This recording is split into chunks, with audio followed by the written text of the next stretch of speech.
Hi guys, it's Fancy Fridays with me, Fancy Nancy. Today I want to talk about styling cabinets with glass. I always get this question of like, what do you put in there?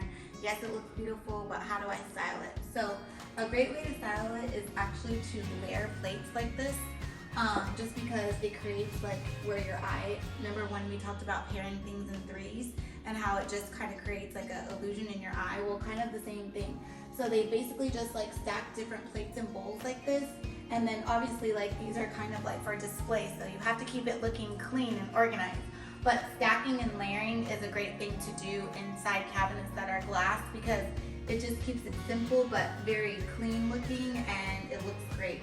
So that's something that you could do in cabinets that are glass because people always ask, what do you put in there? Is it displays, that kind of thing? Some people put cookbooks and they layer them, and then on top of the cookbook, you know, they'll put like a succulent or that kind of thing. But something that always looks clean is what you want to put in these glass cabinets because obviously they're visual and people can see them. So that's Fancy Fridays for today. I hope everyone's living just fancy.